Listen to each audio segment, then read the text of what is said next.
कहानी की शुरुआत में ही हम एक परियों की जगह देखते हैं जहां सभी मिलकर अपना अपना काम कर रहे थे।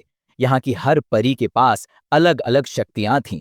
जैसे किसी के पास पानी को नियंत्रित करने की शक्ति थी, तो किसी के पास रोशनी को नियंत्रित करने की। इसी जगह जारिना नाम की एक परी थी। वह बाकी परियों से थोड़ी अलग थी। वह यहाँ की डस्ट कीपिंग का काम करती थी, लेकिन उसके दिमाग में हमेशा नए नए सवाल घूमते रहते थे। हर दिन की तरह जारिना पिक्सी डस्ट हाउस में काम कर रही थी। तभी उसके दिमाग में एक सवाल आया। जब यह डस्ट किसी बर्तन में रखी जाती है तो वह उसी के अंदर रहती है, लेकिन जब इसे किसी चीज पर छिड़का जाता है तो वह चीज उड़ने लगती है। यह कैसे संभव है? जब उसने यह सवाल बाकी परियों से किया तो सभी हैरान होकर उसकी ओर देखने लगी, क्योंकि किसी ने इस बारे में पहले कभी सोचा ही नहीं था। हर कोई बस अपने अपने काम में व्यस्त था, लेकिन यह डस्ट असल में कैसे काम करती है, इस पर किसी ने ध्यान नहीं दिया था। तभी वहां गैरी नाम का एक लड़का आया। वह इन गोल्डन डस्ट की देखभाल करता था। गैरी नीचे आया और सभी से पूछा, आज ब्लू डस्ट की जिम्मेदारी किसकी है? तभी वहां मौजूद एक परी ने कहा, जिसे आज ब्लू डस्ट की जिम्मेदारी दी गई थी वह नहीं आया। यह सुनकर गैरी ने जारिना को अपने साथ बुलाया। वह उसे एक तिजोरी में ले गया जहां कीमती ब्लू डस्ट रखी हुई थी। गैरी ने जारिना से कहा, यहां से 26 ब्लू डस्ट के कण गिनकर निकालने होंगे। जारिना ने हैरानी से पूछा, ठीक 26 ही क्यों? अगर हम ज्यादा या कम लें तो क्या होगा? गैरी हंसते हुए बोला, मुझे नहीं पता क्या होगा, लेकिन मुझे इतना पता है कि अगर मैं तुम्हारे हर सवाल का जवाब देने लगा तो मैं पागल हो जाऊंगा। फिर दोनों ने ब्लू डस्ट को एक जगह रखा। जैसे ही ब्लू डस्ट की बूंदें गोल्डन डस्ट पर गिरीं, गोल्डन डस्ट बढ़ने लगी। जारिना ने फिर गैरी से पूछा, हमारी यह डस्ट सिर्फ गोल्डन ही क्यों होती है? हम दूसरी रंग की डस्ट क्यों नहीं बनाते? गैरी ने जवाब दिया, हमें दूसरी रंग की डस्ट बनाने या इस गोल्डन डस्ट पर कोई प्रयोग करने की अनुमति नहीं है, और इसीलिए तुम भी ऐसा कुछ मत करना। जारिना ध्यान से गोल्डन डस्ट को देख रही थी। अचानक उसके दिमाग में कुछ आया और उसने अपने हाथ की एक अंगूठी गोल्डन डस्ट के अंदर छोड़ दी। अचानक वह अंगूठी तेजी से इधर उधर भागने लगी। फिर वह उड़ती हुई गैरी के सिर से टकराई और गैरी गिर पड़ा। अब गैरी को गुस्सा आ गया। वह जारिना पर चिल्लाया, मैंने मना किया था ना, फिर भी तुमने अपने हिसाब से प्रयोग किया। गुस्से में गैरी ने जारिना को घर भेज दिया, लेकिन रास्ते में भी जारिना यही सोच रही थी कि दूसरी रंग की डस्ट क्यों नहीं होती। जैसे ही वह घर पहुंची, उसने किताबों में इस सवाल का जवाब ढूंढना शुरू कर दिया।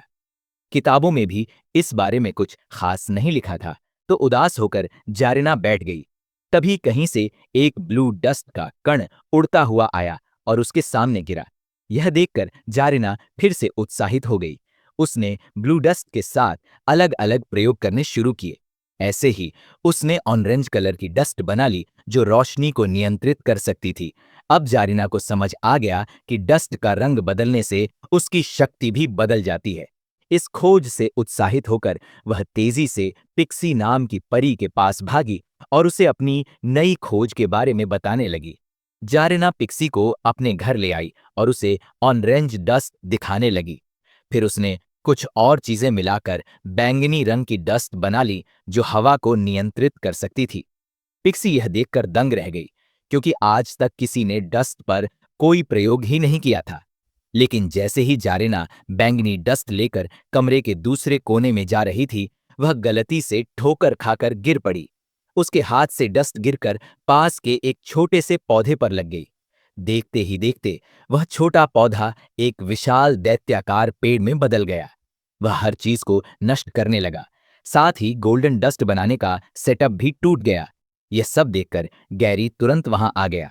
उसने उस विशाल पेड़ पर बैंगनी डस्ट लगी देखी और समझ गया कि यह सब जारिना की गलती थी।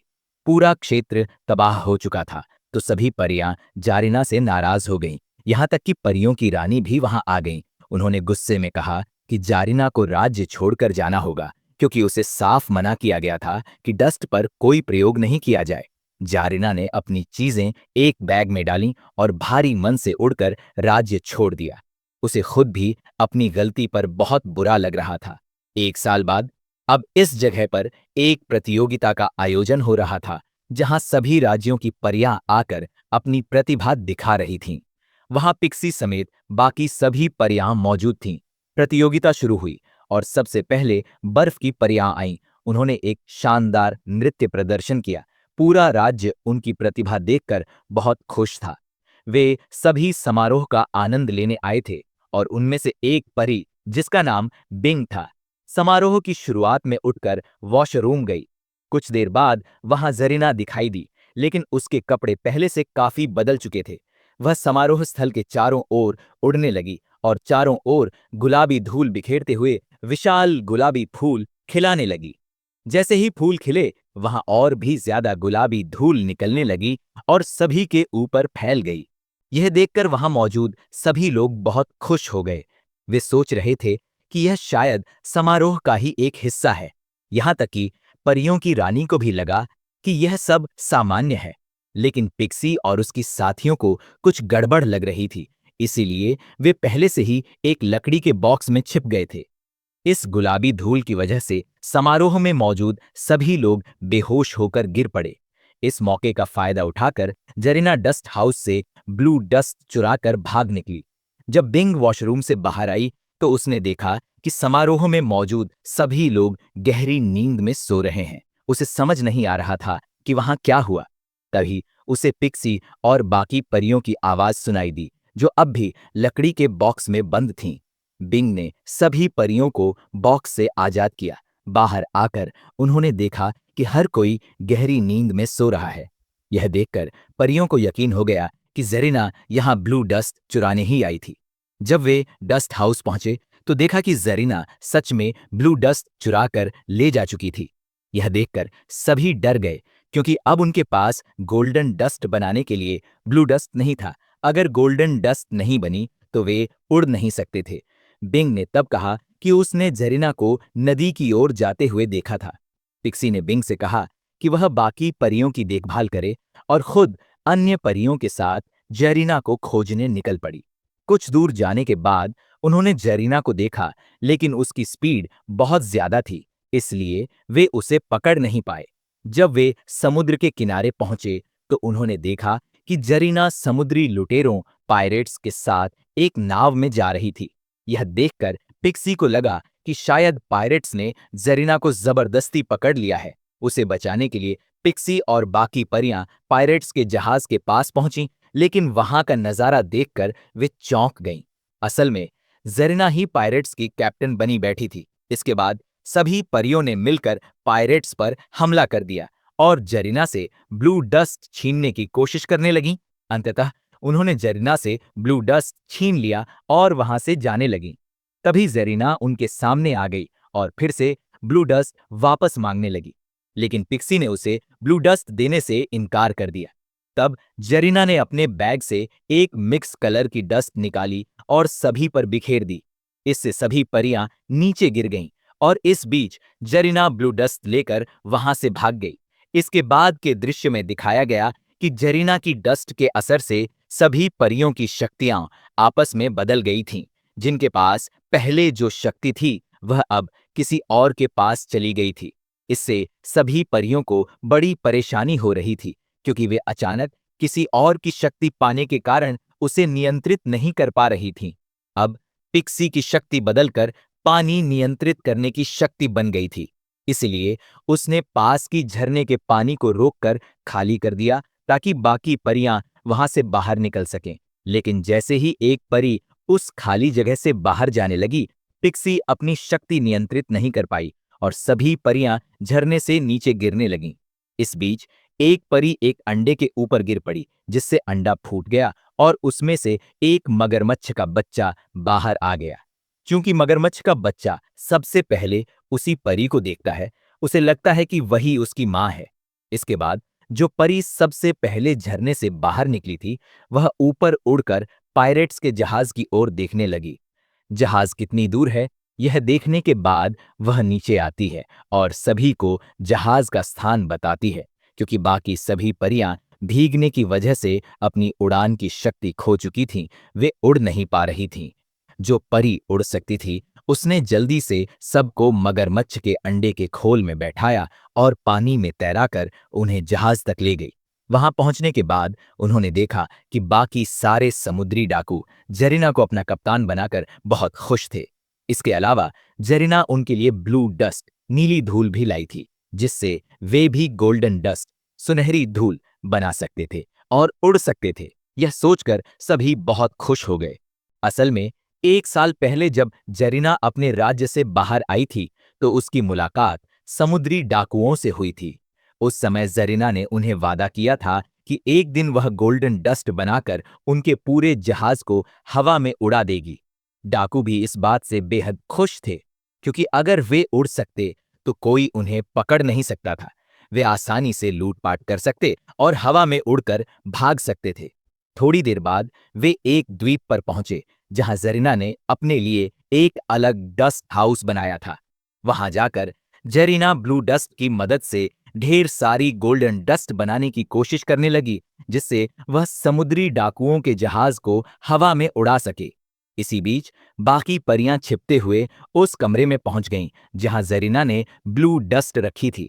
जब जरीना जेम्स समुद्री डाकुओं के नेता से बात करने में व्यस्त थी, तो परियों ने मिलकर ब्लू डस्ट चुराने की कोशिश की, लेकिन वे ऐसा करने में नाकाम रहीं। इसके बाद परियों की शक्तियां आपस में बदल जाने के कारण जब एक परी ने एक पेड़ की टहनी को छुआ, तो सभी अचानक सामने आ गईं और जरीना ने उन्हें देख लिया। तभी एक समुद्री डाकू वहां आकर सभी परियों को पकड़कर एक पिंजरे में बंद कर देता है। अब जरीना ब्लू डस्ट की मदद से बड़ी मात्रा में गोल्डन डस्ट बनाने लगती है। कुछ ही देर में गोल्डन डस्ट बनने लगती है, जिसे देखकर सभी समुद्री डाकू बहुत खुश हो जाते हैं। जेम्स तब जरीना से पूछता है कि इस गोल्डन डस्ट का इस्तेमाल करके वे कैसे उड़ सकते हैं। जरीना कुछ गोल्डन डस्ट लेकर जेम्स के शरीर पर छिड़कती है और उसे उड़ना सिखाने लगती है। जब जेम्स उड़ने की कला में निपुण हो जाता है, तो वह जरीना को पकड़कर एक बॉक्स में बंद कर देता है। यह देखकर जरीना को बहुत दुख होता है, क्योंकि जेम्स ने उसे सिर्फ गोल्डन डस्ट पाने के लिए कप्तान बनाया था। दूसरी ओर पिक्सी और बाकी परियां अभी भी पिंजरे में बंद थीं और सोच रही थीं कि वहां से कैसे निकला जाए। तभी मगरमच्छ का बच्चा जहाज पर आ जाता है और वह सभी परियों को पिंजरे से आजाद कर देता है। जब समुद्री डाकू परियों को फिर से पकड़ने की कोशिश करते हैं, तो मगरमच्छ उन पर हमला कर देता है। इसी दौरान परियां समुद्री डाकुओं के कपड़ों में छिपकर उस जगह पहुंच जाती हैं, जहां जरीना ब्लू डस्ट से गोल्डन डस्ट बना रही थी। वे वहां पहुंचकर ब्लू डस्ट चुराने की कोशिश करती हैं, लेकिन तभी जेम्स वहां आ जाता है। जेम्स कहता है, अगर तुमने मुझे ब्लू डस्ट नहीं दी, तो मैं इस बॉक्स को पानी में फेंक दूंगा, जिसमें जरीना कैद है। ये सुनकर पिक्सी और बाकी परियां ब्लू डस्ट वापस रख देती हैं। जेम्स तुरंत उसे उठा लेता है और गोल्डन डस्ट की मदद से अपने जहाज को उड़ाने की कोशिश करता है। उड़ने से पहले ही वह बॉक्स को समुद्र में फेंक देता है, जिसमें जरीना बंद थी। जैसे ही जरीना डूबने लगती है, पिक्सी और बाकी परियां उसे बचाने के लिए पानी में कूद जाती हैं और बॉक्स को खोल देती हैं। जरीना बहुत दुखी होती है, क्योंकि यह सब उसकी वजह से हुआ था। परियां उसे समझाती हैं कि जो हो गया उसे बदला नहीं जा सकता, लेकिन आगे की गलती को रोका जा सकता है। इसके बाद वे सब ब्लू डस्ट वापस लेने के लिए समुद्री डाकुओं के जहाज की ओर उड़ान भरती है। अब परियों और समुद्री डाकुओं के बीच एक जबरदस्त लड़ाई शुरू हो जाती है, लेकिन चूंकि परियां आकार में छोटी थीं, वे डाकुओं का सामना नहीं कर पा रही थीं। फिर भी वे पूरी हिम्मत से लड़ती रहीं। इसी बीच जरीना ने जेम्स से लड़ाई शुरू कर दी और ब्लू डस्ट वापस लेने की कोशिश करने लगी। तभी एक समुद्री डाकू जहाज की पाल को काट देता है, जिससे सभी परियां उसमें फंस जाती हैं। जरीना तुरंत जहाज की सारी रस्सियां खोल देती है, जिससे जहाज अपना संतुलन खो देता है और गोल्डन डस्ट समेत जेम्स नीचे गिर जाता है। जरीना इस मौके का फायदा उठाकर ब्लू डस्ट वापस ले लेती है। तभी जेम्स के शरीर पर पड़ी गोल्डन डस्ट की मात्रा बढ़ने लगती है और वह तेजी से ऊपर उड़ने लगता है। जरीना तुरंत अपनी परियों को बचाकर उसे समुद्र में गिरा देती है। पानी में गिरते ही जेम्स के शरीर से गोल्डन डस्ट धुल जाती है और वह उड़ने की शक्ति खो देता है। जरीना फिर से ब्लू डस्ट लेकर अपनी परियों के साथ परियों के राज्य में लौट आती है। वहां पहुंचकर वे देखती हैं कि अब भी सभी परियां गहरी नींद में सो रही हैं। जरीना अपने जहाज से गोल्डन डस्ट बिखेरती है, जिससे सभी परियां जाग जाती हैं। उन्हें जागता देख परियों की रानी बहुत खुश हो जाती है। पिक्सी सब परियों की ओर से ब्लू डस्ट रानी को सौंप देती है। इसके बाद पिक्सी रानी से कहती है कि झरीना ने जो नई डस्ट बनाई थी उसकी मदद से वह एक शानदार प्रदर्शन कर सकती है। यह सुनकर रानी जरीना को अपने शो में परफॉर्म करने की अनुमति दे देती है। फिर सभी मिलकर एक अद्भुत परफॉर्मेंस देते हैं और इसी के साथ यह फिल्म एक हैप्पी एंडिंग के साथ समाप्त होती है।